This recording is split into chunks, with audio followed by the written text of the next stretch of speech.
Welcome to the Carey Nieuwhof Leadership Podcast on YouTube. My name is Carey Nieuwhof, and my goal is to help you lead like never before.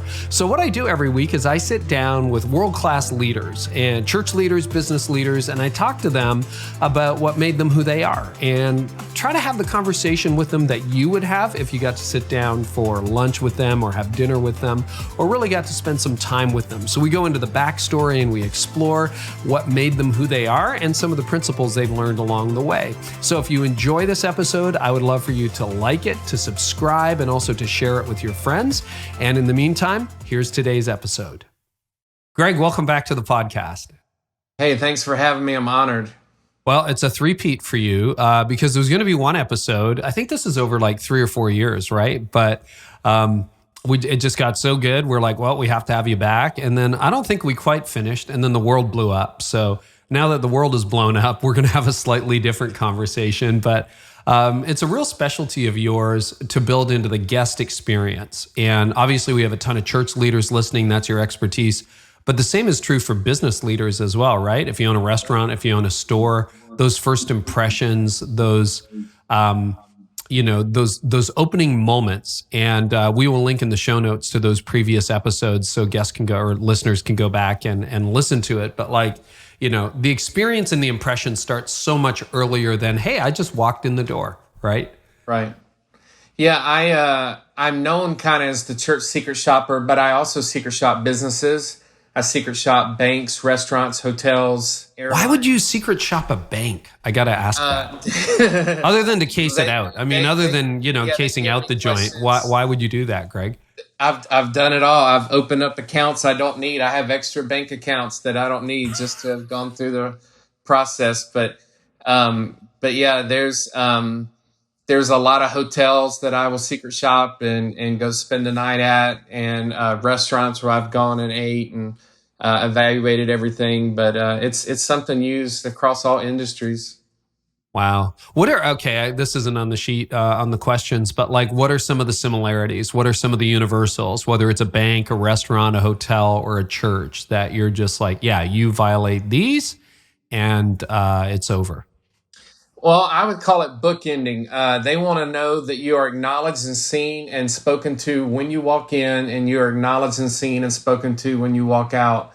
If you walk in and nobody says, hi, welcome, glad you're here, or, if you just stand waiting and waiting and waiting and there's no hostess to say, hi, welcome, how many do you have in your party or whatever. In the same way, when you're walking out of the restaurant after you've already paid and you're walking past that hostess stand, they should say goodbye. Thanks for dining with us. Just that. And it's the same thing in church. I always say that greeters shouldn't just welcome you as you're walking up. They should be at the door saying, thanks for coming. See you next week. Have a great week. There should be a bookending experience at the church location as well. No, that's good to know. And we did talk a lot about that, I think, in the first interview. About how much is too much, how much is not enough. Everybody wants to be greeted differently, if I remember correctly.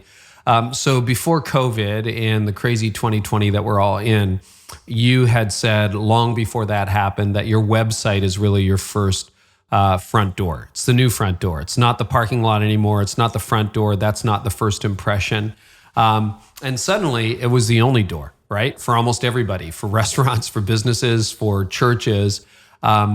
How do you begin welcoming people online? How does that work? Because nobody's really going back. Even as in-person experiences open up, we're all going to have better websites, better online presences. So how does that really begin? Yeah, I've said for years that front door experience, that very first impression, starts online. So in all of my secret shoppers over the last almost 15 years, I have done an online presence evaluation where I evaluate their website, their social media, and all of their accounts, and look at how they come across online before I ever step foot on campus. And so that's something I've always been passionate about. However, now it has never been so important. And so, I'm in the United States, you're in Canada, but we keep up with friends, both of us all around the world, and everybody's in different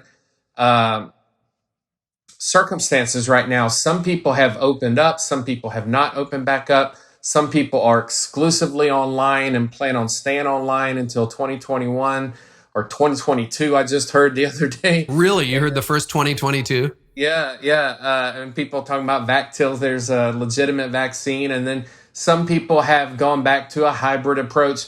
However, even as you know, and I'm sure we'll talk about, studies show from random polls to sophisticated things like glue and things that I look at in my own Facebook groups, even for those churches that have started back, only about 30% of the people come back. And so you still have 70% watching at home. So that online experience is key. It's huge. And I think one of the simplest things, I've said this before, it makes me think of the movie Avatar, where they said, I see you. I see you. And it goes back to that hostess acknowledging you when you walk in. When you tune into an online experience, there should be somebody that sees you and acknowledges you and thanks you for tuning in, thanks you, welcomes you from wherever you may be tuning in from. And so now we have this global audience, this glocal audience, where you have people in your own city and people in other countries that are watching and tuning in. And so to have a host or hostess or an MC kind of welcome you and acknowledge you and encourage you to get involved in participating and in the chat and letting them know where you're from and that kind of interactive component, which we can talk about more in a little bit. But I think I would start with just acknowledging them, just saying, I see you. Thank you so much for tuning in. I've been watching a lot of churches recently on my Roku and just up on my television and looking at how the different online pastors communicate, whether it be Chad at Elevation here locally in the Charlotte area, or I was watching Alan George last night at Life Church and watching how they interact with people, and they don't know where in the world people are tuning in from, but they are so authentic, so genuine, so personable, so relational and warm and welcoming, which is what First Impressions is, to have that warm welcome of, we are so glad that you have chosen to spend your time with us.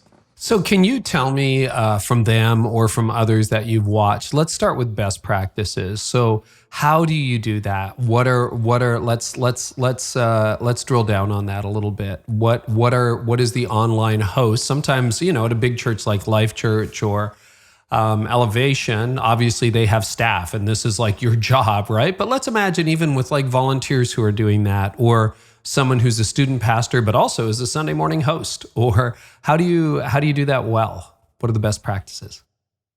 Yeah, there's a lot of people that have said to me or in my Facebook group, what do we do with our greeters now that we're not meeting? What do we do with our First Impressions guest services team? I said, well, put them in the chat. Let's make them hosts. Let's invite them to interact with guests and to welcome people. And so I think having the opportunity to participate still, whether it be weekly or semi-weekly, as a volunteer is important. And so getting them involved in the online chat experience. A lot of churches, I think I heard Craig Rochelle say this past week that 27,000 churches were using the church online platform from Life Church, which is a free platform. Anybody can go download it and use it for free. They give away everything. And so if you're thinking, hey, we would love to take it up a notch. We would love to incorporate chat and a smoother online giving experience and prayer for people that are making decisions and online prayer and things like that. Check out Church Online. It's free, the Church Online platform, or Chopped, a lot of people call it. But 27,000 churches are using it, and they're just giving it away. It cost them a ton of money, but it cost us as the consumer nothing. And so you can have, like you said, a staff member, whether it be Chad at Elevation or Alan at Life Church or some of these others. But the other day, I was watching Red Rocks Church in Colorado, and they just had their young adults pastor. It was just kind of like rotating through different staff. Some weeks church will use their youth pastor, And I was watching J.D. Greer's church, the Summit Church in the Raleigh-Durham area. And J.D. Greer, is the president of the Southern Baptist Convention. And they just made a big decision. But I was watching them online about a month or two ago. And throughout the entire experience, they used, because they're a multi-site church, they used almost all of their campus pastors in some way throughout the morning experience. And so they would get a welcome from one campus pastor and announcements from another campus pastor and next steps from another campus pastor. And so one of the things that I like to see when you talk about best practices is a variety of faces on camera. So it's not the lead pastor the whole time, that we see male, female, Black, white, Asian, Hispanic, that there's a lot of faces coming on the screen welcoming you, because you don't know where people are tuning in from. So I like variety. So a variety of voices on camera. What about in the chat, whether that chat is YouTube, Facebook, or a streaming service that you're using? I mean, a lot of it, and I don't surf nearly as widely as you do, but it's like, hey. And I'm the guy who hangs in the back. I'm the guy who does not self-identify. That's sort of my personality. It also is kind of weird when you're the founding guy to hey, I'm at church today. Well, of course you're at church. But I just kind of lurk in the background. So I'm a reader more than a participator. Tell me what some of the good practices are to draw people in the chat. And then what are some definite do not do this moments? Some good practices are, you can log in as your name, like Greg Atkinson or Carey Nieuwhof, or you could log in as Grace Church host, where it's like it's got a church assigned name, where it looks like, then you have to really watch what you say, because they associate you with staff and speaking on behalf of the church. And so, so that's one thing. Whereas I could log in as Greg Atkinson and they not know that I'm associated with the church staff, and they think it's just my voice or my opinion. And so I like a variety of that. I think that's a way to use greeters and ushers in this time period where so many are meeting online, that they can log in as themselves and welcome people. They may not have to be church staff, but as far as a no-no, I would say, let's not start talking about politics. A friend of mine, Haley, who's going to be speaking at our First Impressions conference from Bayside, talks about don't feed the trolls. So don't encourage people to argue. There's going to be people in a global experience. And, I have been personally, somebody brought this up recently, Jeff Reed on this blogged about and linked to some way back screenshots of my blog from 2008 when I was secret shopping and blogging about church online. And so in 2008, I was secret shopping internet campuses. And I blogged and did screenshots and did a complete breakdown, just like I do now with digital online presence evaluations. And I secret shop churches remotely, from my home. I do digital secret shoppers, but I was doing that in 2008 and 2009. And so I would look at churches like Seacoast and Life Church and Cross Point in Nashville and Central Christian in Las Vegas. And I had broken down all of their service and gone line by line through what it was like. And they had online pastors back then, or internet campus pastors, they called them. And so I've been watching this for a long time. So whether you speak on behalf of the church as a online campus pastor, or you're a greeter named Bob Smith who logs in and says, hey, good morning, welcome, and we're so glad you're here, and you just kind of keep the energy up. But don't feed the trolls. And so don't start, there's sometimes, and I've seen this for years, well over a decade I've been watching and tuning in. Sometimes people have to be muted, blocked, kicked out. I was going to say, how do you avoid the trolls? Because they show up everywhere you are online. They do. That's the thing. Once you open it up to the World Wide Web, they're coming from all over. So how do you not feed them? Okay, let me ask you something very specific. When, in your view, this is just one person's opinion, but when do you block me? What is that line where you're like, you can't play here anymore? Some of it is based in repetition. If you are hogging all of the chat, you're just constantly, you just, no answer suffices you. Nothing will shut you up. It's like you you have not stopped poking and poking and poking and poking. And we keep trying to say, yes, but now let's focus on worship. Yes, but now let's listen to the message. Yes, but we'll talk about that. And let me send you a link to this resource. If they just won't stop, and you can tell that they're trying to disrupt and to take attention away from God and what God is doing in the experience, then sometimes we have to block them and kick them out. And I've seen people handling that very well, very graciously, when I've just observed other churches from around the world that I wasn't a part of, just watching how they handle it. How do you do that? Great. I appreciate the line, and I think you're right. Disruptive and repetitive. So if I'm like, I studied a lot of Calvin in my day. So it's like, well, John Calvin would never agree with that. And you're like, well, that's not such a big deal. And I'm like, yeah, but Calvin said in the Institutes of Christian Religion, Volume 1, page 17, it's like, wait a minute, this guy's got his own agenda, right? Right. And so you mute me or you block me. How do you do that?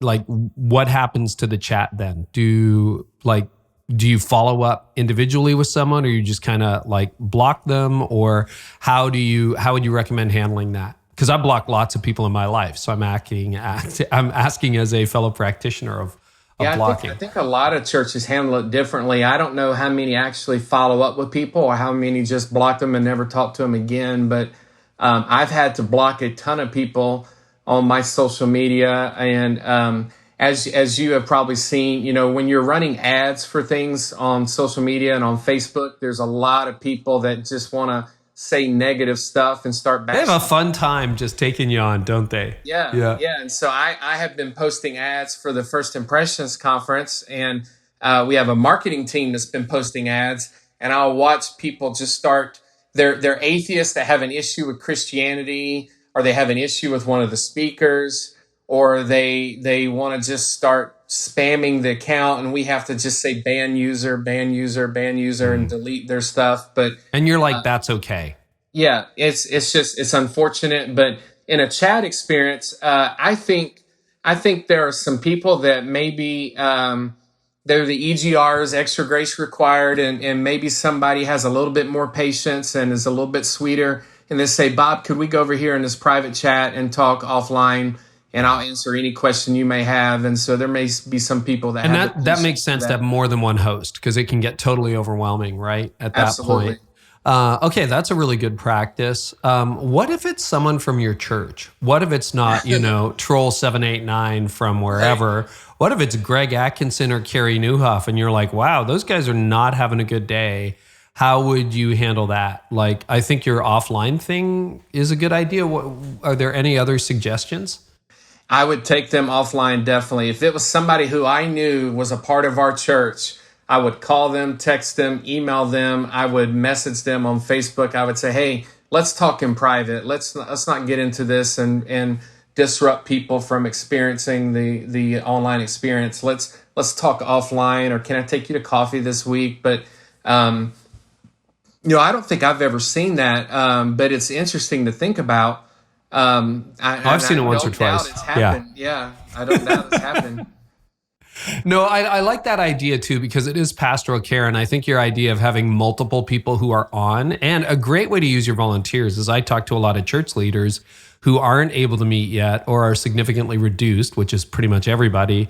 It's like, we don't even know what happened to all of our volunteers, but that's a way to keep your First Impressions guest services team engaged. Okay, so let me just try this out on you. I think I've written about this a little bit, but on my blog, but I find that a lot of chat either is trivial or divisive. In other words, it's like, hey, what's your favorite food? What's your favorite pizza toppings, right? Or, hey, how you doing? Where are you from? Like, it's just kind of superficial chit chat, which I'm not big into. And then it can get divisive, like, I disagree. Well, I disagree with you. Well, I disagree with you. What is healthy dialogue online, and how do you cultivate that in the chat? Because again, remember, you don't know if you got 30 people watching, 300 or 30,000 people watching. You don't know who those people are. And for a lot of people, it's probably their first experience of your church or your organization. So how do you move toward meaningful dialogue?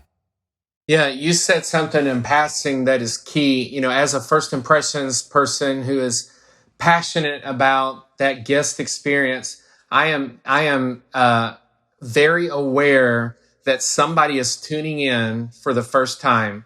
We always say every Sunday is somebody's first Sunday. Somebody is tuning in for the first time, and so they're going to take priority and precedence. They're going to be the ones that I think, let's make sure that they hear what the message is today. Let's make sure that they can worship and that they can hear from God and they can experience what God is doing in the service and in the experience. And so I think we want to be driven by the mission of our church, by the vision of our church, that we want to stay with things thematically. Today we're talking all about grace, or we're talking all about unfailing love. How have you experienced it? And keep it thematic, so it's not just what's the weather like, or what are you eating for lunch, or like you said, the trivial kind of what's your favorite color. If it's how have you experienced amazing grace in your own life this week? How have you been shown grace? How have you been shown unfailing love? To keep tying it back to the message and to the theme of the day, what they're talking about. We all have, and my friend Jeff Reed talks about this phygital experience, physical and digital, which I'm passionate about, and I spoke at the Church Online Summit about. We are going forward from here on out. Even when we start back meeting in person, we are always physical and digital from here on out. For the past 5 months, we have leaned so heavily on the online church experience because we couldn't gather in person. But that has built an audience, and that has built a following, and that has opened our eyes to how God can use technology and to use online platforms. And so going forward, we want to always be physical and digital. And so when we are meeting back in person, whether 30% come out or you get all the way up to 50%, we need to be aware that there are people watching online, even if there are people in the room. And in both cases, every Sunday is somebody's first Sunday. So you said something interesting. It's the quality of the questions. And I think you're right. The quality of the questions determines the quality of the answers or responses, or at least the interaction. I'm just asking this because I don't know. Is there a list, or do you have a list, or could we compose a list of great questions to ask in the chat? Do you know if one exists? I think that'd be brilliant. People that could create those. There's some friends of mine that are they're actually speaking at the First Impressions Conference, but they have some documents like that. And if they don't already, they would create that because that's their specialty. People like Jeff Reed and Ben Stapley and Tyler Sampson. There are people that can come up with, and in Life Church has put out some online chat hosts through Open, their network, they have given away job descriptions of online chat hosts. And so there's enough resources out there that we could find that and aid and equip, because sometimes it's just talking points. You just need to keep people on track and give them some little coaching and guidance of here's some ways to keep it on the tracks. Well, if we find or create some by the time this airs, they'll be in the show notes. So watch for them there. Okay, one of the big conversations that's happened over the last few months, and again, I'll just accentuate the fact that everything's changed and nothing has changed since the last time we talked. We talked about online being the front door. It was the front door. It has been for years to everything. It's just people ignored it. But now one of the big buzz things, and this will be true when we go back to, there's a vaccine and the masks aren't needed anymore and you can just pack them in like sardines. Still, your front door is going to be the online church. And the question is, well, how do we know what to even count? Do you have any thoughts? Let's start here. Do you have any thoughts on how to measure your online audience? Because that's I've talked to Kenny Jang about that and some others.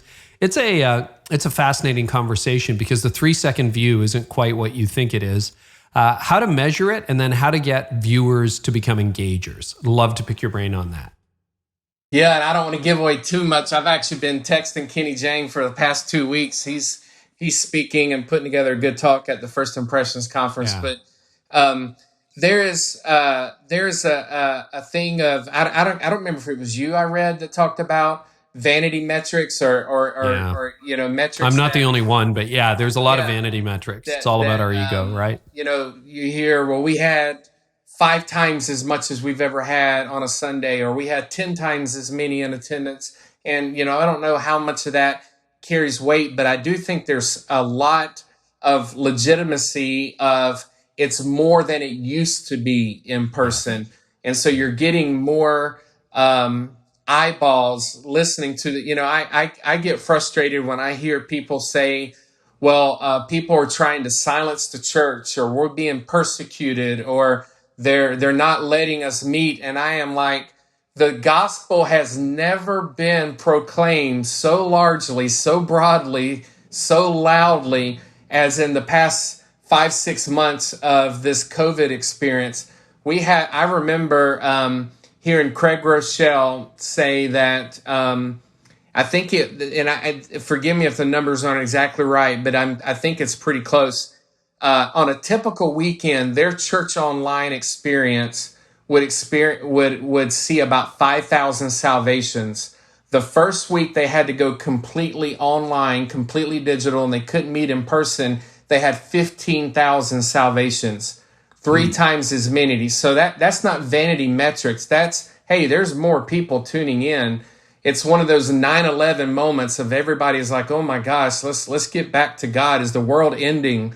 Let's seek out our soul and our heart and find out what is going on in life. And so it just seems like there's, I'm in the Carolinas, and we just had a hurricane and an earthquake in the same week. And so people are taking out Revelation and they're reading it like never before. And so we're experiencing a lot of people saying, are these the end times? Let's really read and think about it. And I have different thoughts about that, but there are more people tuning in, definitely, than have ever tuned in before. There's going to be some people that may tune in for seconds and tune back out. I get that. There's going to be people that log in and log out, but there's a lot of people that are staying the entire service and are actually getting plugged in for the first time. Are there metrics you would pay attention to, like more 10 or 10-second views or 1-minute views, or, X percentage through the message? One of the things I've used is just benchmarking. It's like whatever metric you pick, you just see, are we growing? Are we losing momentum? Now, I know for a lot of churches that's only months old, but when I look at the blog or podcast or even our online church, when you have year-over-year metrics and seasonal trends, you can then get a good sense of it. But I'm wondering whether there are particular metrics you would encourage people to pay more attention to than others. Yeah, I like the 1 minute and up, and I think it's probably similar to like running like a podcast, like you do. How you look at how long did they listen in? Yeah, you can tell. Apple gives you that information. Yeah, and so if somebody started the podcast and stopped it immediately, then I'm not going out bragging about that or too excited that somebody heard the intro. Whereas if somebody listened for 30 minutes, then I'm like, well, okay, we've got a listener. And somebody maybe took away something. And so, I think there's some benchmarks that you could try to set up metrics going forward and keep tracking from here on out, and then pull out the Google spreadsheet a year from now and look at and compare how have we been growing. But this is just going to get more and more common, more and more ambiguous. It's just going to be everywhere where physical, online, physical, digital is everywhere we look. And so when I spoke at the Church Online Summit, I said, when that great day comes and we're so excited to gather back in person, and I miss hugging people and fist bumping and high five, and I miss singing in a congregation. I haven't been to church since March 7th and 8th in person, but I miss all of that. But when that happens and that pastor stands up to speak, and they say, man, it's so good to see all of you guys, then you have to say, and for all of you tuning in online, we are so glad you're joining us as well. Never forget that camera in the back going forward. There are always people watching, people that may not feel ready to come yet, people that are checking you out, people that are curious, spiritually curious, people that are seeking, people that are scared and they don't, maybe there's not a vaccine yet, or they are immune compromised. My 2 of my 3 kids have compromised immune systems, and so they can't be out around it. My mom has breast cancer, just finished chemo and radiation. Her immune system is just torn apart. She can't be out around it. Is she any less committed? No, she's been a core member of her church for decades. I saw somebody recently in my Facebook group say something about, well, the core is there. And I said, nah, I disagree. I think a lot of your core are watching at home. Don't say those 30% that showed up are the core and the 70% that are at home are any less faithful or any less committed just because they're not ready to come out in public yet. They're also not going to football games, and they're not going to basketball games, and they're not eating in restaurants. And so they're not any less committed. But going forward in this digital world, we want to always acknowledge the camera and always make eye contact from time to time. I listened to your podcast you did with JP, where you were talking about those YouTube tricks, and then acknowledging the camera, and always being aware of that online audience as you speak. And so that's just something that pastors, hopefully they'll start teaching it in seminary. This is something they're going, and that'll be something, but this is something they're going to have to acknowledge going forward. It's a whole new style of communication. It is a totally different style of communication. I appreciate it. By the way, if you're wondering, that's JP Pokluda that you're referring to, who's on, well, we'll link to it in the show notes. Anyway, what about turning viewers into engagers? I mean, in the same way, we've been through this on previous episodes. When a first-time guest comes, you need to follow up, et cetera, et cetera. But how do you do that? How do you turn a guy who's just watching or a woman who's just watching into somebody who starts to interact or take a step? Any thoughts on that, Greg? Yeah, a couple thoughts. One, I mentioned earlier, the avatar concept. I see you, to acknowledge them. Two, for years and years and years, well over a decade, I've known Leonard Sweet for a long time, and he used to write about epic, experiential, participatory, image-driven, connective, and he talked about epic preaching. And I, as a worship pastor back in the worship days, would talk about creating epic experiences. And so as we are looking at engaging people online and moving them from a viewer to an engager, how do we create something that is experiential, that is participatory, that is interactive and image-driven, that is connective, that has a community feel to it?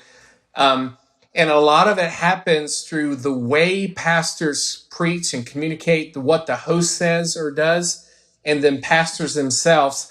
I have, ever since this happened in March, I have watched every single week, and I've watched tons of churches. I keep up with a lot of churches because I have a list of churches that I could tell people to check out. I keep up with churches because I want to see this is pioneering times. This is new ground we're breaking, and it's such an exciting time in church history. But I watch Elevation Church every week, and I watch what Stephen Furtick is doing. And something that they do very well is they have a prompt screen in the back that he can see the chat happening in real time.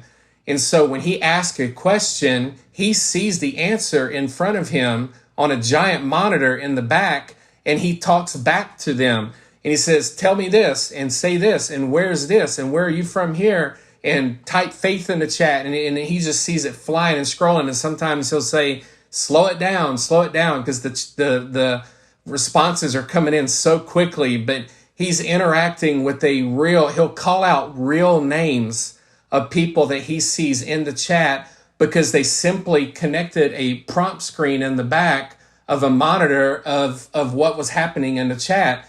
And so and sometimes he'll pull out his phone and he'll look down at his phone and say, Bob in Topeka, Kansas, I see you and I'm praying for you. Cheryl in Kentucky, we're so glad you tuned in. And he is talking to real people in real time. And so they did not teach that when Stephen Furtick, because he's close to my age, when we were back in Bible college and seminary. We're both from South Carolina. They did not teach that back then. No, they didn't teach it's that. Something that you have to adapt and evolve and learn. That's a great best practice. And that's going to work for people who have larger churches or hundreds or thousands who are engaging with a service. But what about, we've all seen these on our scrolls. You got 3 people watching or 30 people watching, but they're all being quiet. And, the only people in there are your staff or volunteers. So definitely like engage the audience. I see you, better questions, any other tips? And then maybe take us down to how do you get people to take a step when digital church is, like that step could be take a membership class, take Starting Point, take Alpha, get involved, make a donation, like anything about moving that person from just the person who watches to the person who engages. Any other thoughts in that area? One thing that's changed since the first time I was on your podcast, like you said, 3 or 4 years ago. It's been a journey, but I was going to Elevation at the time, being in the Charlotte area. Since then, I am helping out a buddy of mine who is a inner city church planner. And so we have an inner city church plant of 50 to 60 people on a good day. And so I've got to see something be built from the ground up and have some cool stories about that. But we are, when I'm watching online on a Sunday and I'm watching our service, I can see 2 or 3 viewers. So I'm experiencing what you're talking about. There's 2 or 3 people watching Facebook Live at the same time, and know exactly what that is like. And I have a horror story I can tell you later about what happened, but I can tell you now. My pastor of the small church plant, as much as I have tried to encourage him and influence him, he didn't fully grasp the power of online church, because it was a small church plant of 50 people gathered in a room. And so we had to stop meeting for a couple months, and then they loosened everything in South Carolina, right over the border from Charlotte. They loosened everything much quicker than a lot of states. And so California and Texas and Georgia and South Carolina opened up. They've also now become hotspots, and people are shutting back down, which is, there's a lesson there. But they opened back up, and I remember my pastor called me and said, Greg, we're going to have church this week. I know you're not going to come, but I just wanted to let you know we're going to meet. I said, okay, I'll be watching online. Well, the first week I tuned in and watched Facebook Live. The second week I tuned in and watched Facebook Live. The third week I tuned in and there was nothing there. And I texted the worship pastor and I said, what's going on? He said, well, he decided not to do Facebook Live today and had forgotten. This is what I talked about at the Church Online Summit. Never forget your online audience. We're in that physical world from here on out. There are always people watching at home. And so there were only 12 people in the room. When you do a church of 50 people and only 30% come back, or 20%, there were 12 people in the room, but he decided to cut the camera off. And so I'm sitting at home, not able to experience my home church. And I thought, what in the world is going on? And then it gets worse. About a month ago, the pastor, his wife, his son, and his cousin all got COVID, and they had to shut down again. And his wife had to go to the ER twice and was very, very sick. And so I have tried to talk to him. We have different views and different political beliefs, but I've tried to talk to him about, hey, stick with online for a season. There's no rush to get back. You're only talking to 12 people. They're not ready to come back yet. Let's stick online for a season. But the poor guy had to go through COVID, which breaks my heart. But it really was like a slap in the face to me to turn on Facebook Live and nothing be there.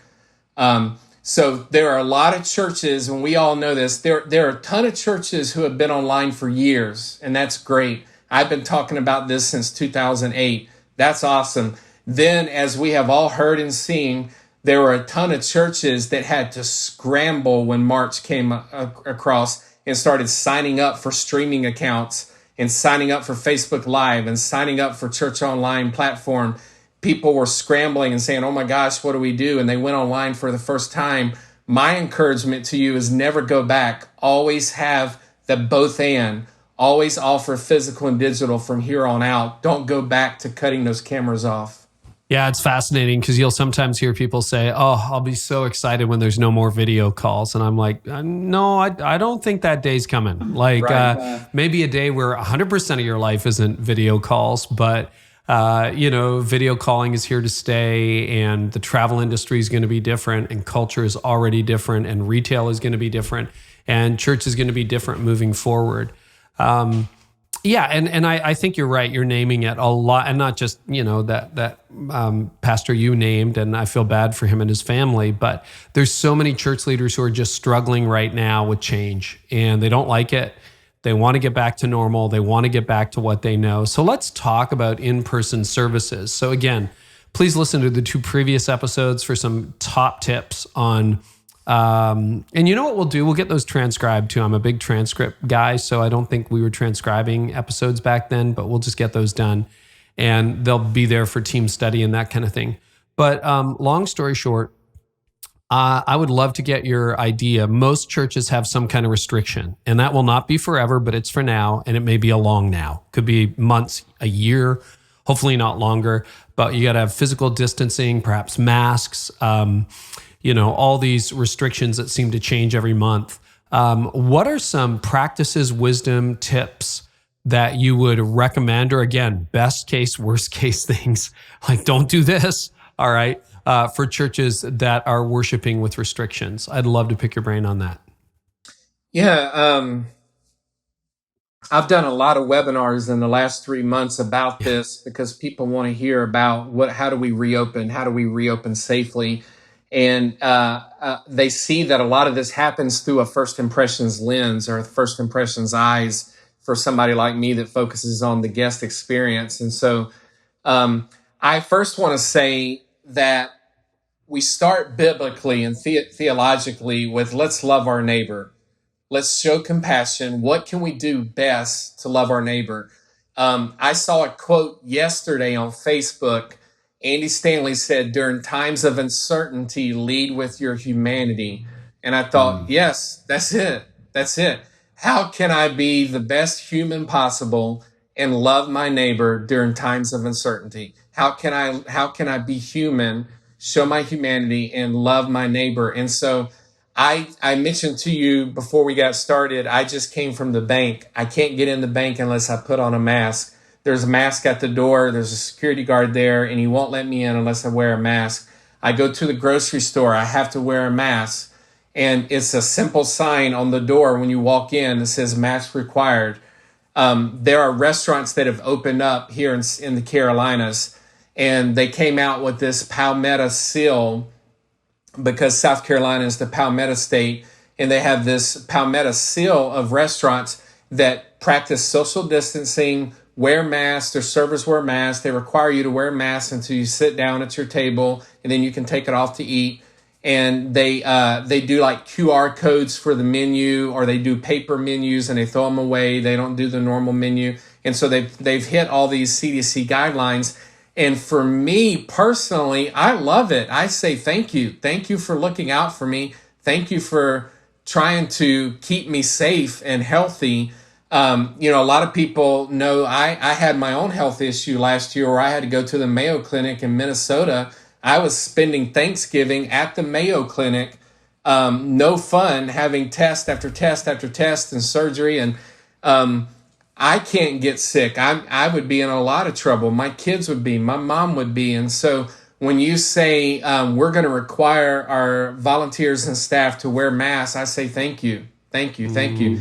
And so most people see that as an act of kindness and love and generosity and compassion and hospitality.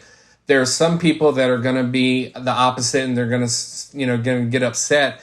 But I have said, as I've coached people, it comes back to just basic leadership. For years I have written about leadership and talked about leadership. And I remember years ago telling a pastor at the Moody Bible Pastors Conference in Chicago, I was speaking at, and I told him to do something hard. And he looked at me and said, man, that's going to be really hard. And I said, who told you leadership was easy? Yeah. Leadership is not easy. And so when it comes to, well, if we as a church require masks and say you have to wear a mask to come, what do we do if somebody comes and they don't want to wear a mask? Well, what would you do if somebody walked in and lit up a cigarette and started smoking in the auditorium? You would say, sir, you have to leave. You can't smoke here. What would you do if somebody was loud and disruptive and drunk and causing a scene in the auditorium? You would escort them out and say, sir, I'm sorry, you have to leave. It's that simple. And so I have walked into several places over the last month that just had a sign up. I just saw one the other day in a window that said no shoes, no shirt, no mask, no service. And I thought, well, they're just making it known. If you want to come in here, here are the rules. But so social distancing is a thing as well. Whether you have chairs or pews, you have to space those out. And every state is different. So some have a 25% capacity. Some have no more than 50 people. Some have no more than 25 people. I heard at one point Canada was like no more than 10 people. 5, actually. That's one of the reasons I was watching from home so much. It's like, I'm not that important anymore. 5. Yeah. So, no matter where you are in the country, a lot of people have really cracked down. They did it in the Northeast and New Jersey and Connecticut and New York. They were really struggling at first, and then they cracked down and turned everything around, and now they're doing a lot better. In the South, for 13 million people, we're down to 30 new cases today, which is crazy. Right. Where I am in the South, we just open everything back up, and now it's struggling. My wife is a nurse. She tests people for COVID every single day. What's different is when she first started testing people for COVID, most people would come back negative. Now most people come back positive. It's definitely growing, definitely changing. And I've had to be tested twice. She's had to be tested twice because of her exposure and being around people. But so I want to say that I have a heart and I love people. I wouldn't be in guest services if I didn't love people. I'm a high I on the DISC profile. I'm a woo on the Strength Finder. I love people and I miss being around people. But because of health reasons, I'm going to be one of those people watching online. So please don't forget about those of us that are home. But if somebody is brave enough to come back out in person, guest services would tell us, we've talked about for years, and I talked about this on my first podcast with you, removing obstacles and barriers and anything in the way that would cause somebody to stumble and not experience the living God. And so if people, I talked about, church nurseries and children's ministry needing to be clean, safe, and secure so that they're not worried in the service. Well, if they're worried, this greeter just forced me to shake his hand, or this guy, I had to open the door to the auditorium, and I can't find any hand sanitizer, and I'm worried, I don't want to touch my face. And if they're worried about germs throughout the service, they're not listening to the message. And so what can we do to show compassion and to love our neighbor? And like Andy Stanley said, lead with your humanity. Anything else on the in-person experience while we are in this in-between stage of what was and what is to come? Yeah. Well, I would say this goes with both experiences. Something that I have noticed since March is pastoral care has never been so important. Yeah. I have heard of churches after churches after churches that have had their staff divide up the database and go through and call people and check on them and just say, hey, I know we're not meeting. We just want to make sure you're okay. We just want to know you're okay. And so pastoral care has never been so important. And so when I hear of churches that are taking the database and going through and checking on people, because a lot of people are depressed, a lot of people may have lost their job, a lot of people are struggling financially. Let's be as pastoral as possible and check on them and say, hey, how are you doing? How's your family? And that's what ministry is. Ministry is people. I forgot what we were talking about, but I had to say. No, that's all right. No, that's okay. I want us to never lose. I think what I'm so fired up about these days is it was never all about a 1-hour experience once a week on a Sunday. It was never about that. And so if a church feels like they can't be a church because of missing a 1-hour service at a building, we were missing the point all along. Ministry to people. And so how can we still connect with people and minister to people? And as you alluded to earlier, help them take their next steps, get them into a new members class, get them into a starting point, get them, talk to them about giving and serving and getting plugged in, because that day will come when we will be back in person and we will gather together again. And there will be lots of opportunities for them to step up and serve. But starting to develop and build those relationships now, in that I did a webinar with Jason Burns from Access Church in Florida. And we were talking about, there's that old saying, don't just work for your business, work on your business. And so we did a whole webinar talking about, this is the time to work on your church. This is the time to work on your church. That signage that you've been needing to put up, that painting that you've been needing to do in the hallway, the time to redo the carpet. This is the time to work on your church where the hallways are empty and nobody's there. Let's work hard now. We just repainted our entire auditorium in a record time because, well, it's only 5 years old, but there's nobody in there.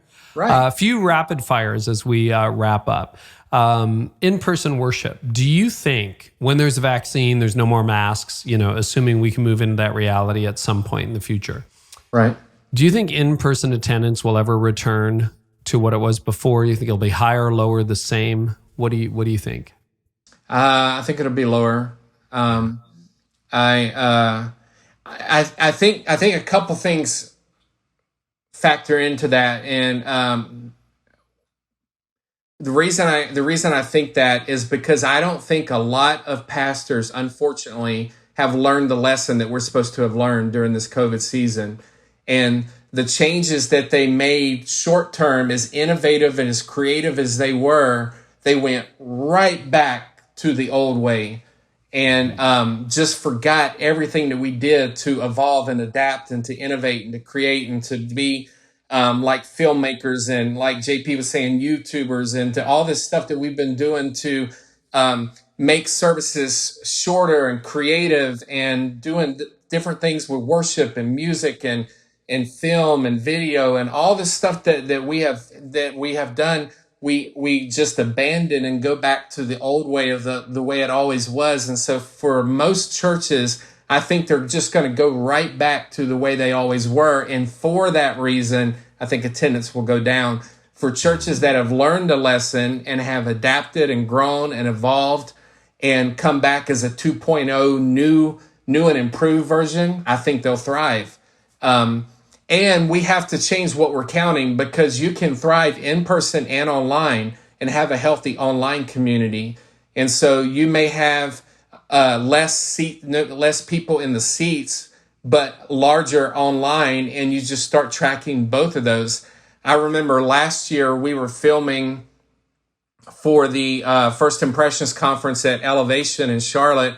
We interviewed two guys from Elevation, and I was talking to Larry Bry, and I said, so what's going on with the EFAM? What's going on with Elevation? And he was like, man, we don't even know how to track it. We don't even know how to count it. It is so growing so quickly, so rapidly, that it's just uncharted territory of how do we assimilate these people into the body. However, if we are only counting those in the room, we're going to see it as a downer of, well, we used to have 500, now we have 400, but what about the 2,000 watching online? How can we engage with them? How can we get them plugged in?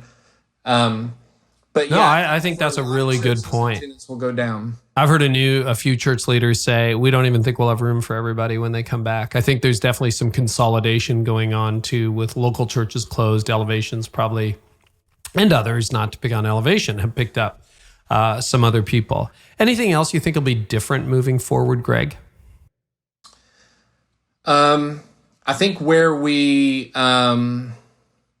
couple thoughts, less emphasis on the 1 hour on Sunday, less emphasis on the building, no more building centric, as I heard Larry Osborne say, global, like I'm talking about, global and local, and realizing that we have a phygital experience, physical and digital. That's going to be different. More emphasis on home groups and house churches, community outreach, digital environments. You know the old saying, if your church closed down, would your community even care? Yeah. We are living that right now. We are living that right now. The church is closed down. Does your community even care? So when I watch Elevation each week, they do this little segment every week called Here Comes Church, and they show what they're doing out in the community because the church is never closed. And so every week they go, here comes church, here comes church, here comes church. And they're showing them actively on the streets doing stuff and feeding people and clothing people and doing cleanups in neighborhoods. And they're showing, that the church has never stopped. And they're giving to partners and strategic and people like the YMCA that were watching children for parents. When school was closed back in March and April and May, they were doing childcare so that parents could work. And so they went and blessed the YMCA. And they're just showing, here comes church. We're being the church. And so I think an emphasis on that. Also, now more than ever, first impressions, guest services, and hospitality matters. And what I mean by that is parking teams have to still park. Greeters still have to greet, and ushers still have to seat people. It's never been so important. And so if I have gotten used to tuning in from my couch and my PJs, and I get up and get dressed and get out the door, and it's hard for me to find a parking place at your church, I'm going to go back to my couch. And so first impressions has never been so important. If the greeters aren't friendly, I'm going to go back to my couch. If the ushers don't help me find a seat and I'm struggling to find somewhere to sit down in a crowded auditorium, I'm going to go back to my couch. And so guest services are going to be very, very, very important. I've been saying this for years. Parking teams have to park. Ushers have to seat people. A lot of what's happening right now as churches are opening back up with the capacity issues is a lot of churches are doing registration and ticketing and only opening so many seats. And so the ushers actually have to take you to your seats. And in some cases where you may have an auditorium of 1,000, but it can only hold 200 with the new laws and capacity and regulations. And so you have roped off seats and the ushers are going to have to walk you there. There are positions that have never existed before, like cleaning up in between services.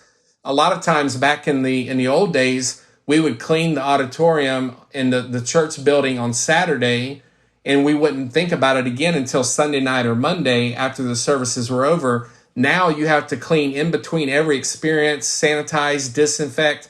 Not only that, you probably have to expand your time frames of the services. If you had a 9 and a 9:30 and 11, you probably need to do 9 and 11 or 9:30 and 11:30 to have enough time to clean up in between each experience, in between each service. And so with holding less people, you're going to have to do more services. With cleaning and sanitation and what Tim Cool calls cleaning protocols, well, what you're going to have to do with cleaning protocols, you're going to have more time in between each services. So like I've seen some churches, you may have 6 experiences on a weekend. You may have 5 or 6 services on Sunday just to get everybody in safely. No, these are such good points. Well, Greg, as we wrap up, anything else you want to share? Yeah. Well, I want to give a shout out to a couple people that I have been keeping my eye on, just to say, way to go. We're cheering you on. You're knocking it out of the park. I don't know if you've seen what Crossroads Church in Cincinnati has been doing with Crossroads Anywhere, but Brian Tome, he's speaking at our First Impressions conference this year. Crossroads Anywhere is knocking it out of the park. Tyler Sampson, I interviewed this past week for the conference. He's doing Church Anywhere. He's killing it. DJ Soto on VR Church with Total Virtual Reality Church. We mentioned Elevation. We mentioned Life Church and what they're doing. Church Home with Judah Smith. Hillsong East Coast with Carl Lentz.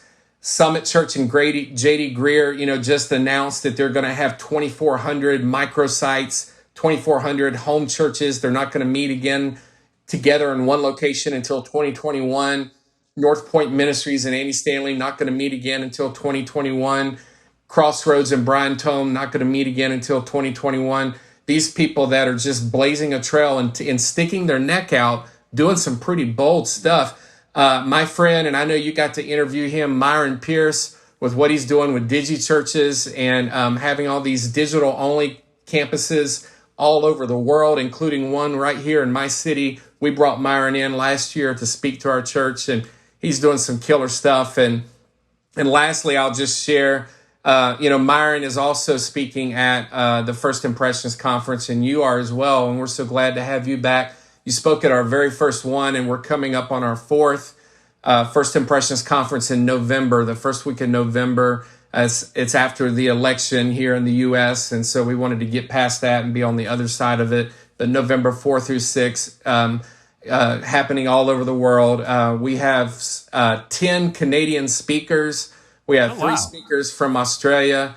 We did a graphic. And if people want that, where can they register? First Impressions? FirstImpressionsConference.com. We did a graphic of just Canadian speakers to give them to promote, because we love our friends up north. But we're talking about this year navigating a new season. I didn't have a piece about doing an in-person conference for a long time. I kept pushing it off and pushing it off and pushing it off, and then I finally just felt led to do another online conference because we could reach more people that couldn't get to a certain physical location. And then COVID hit, and we prayed about it, and we decided we were going to do something with the terminology, new normal, next normal, all of that. And I had a friend of mine who's a Story Brand certified guide and a copywriter, and he said, "Greg, what do you think about new season?" He said, new normal gets tossed around a lot, but new season has some biblical connotation to it because there's so many seasons in a Christian life and seasons of ministry. So we're going to be talking about and hearing from over 100 speakers, all online across 3 days, 100 plus speakers. And we have New York Times bestselling authors, Rick Warren, Bob Goff, Mark Batterson.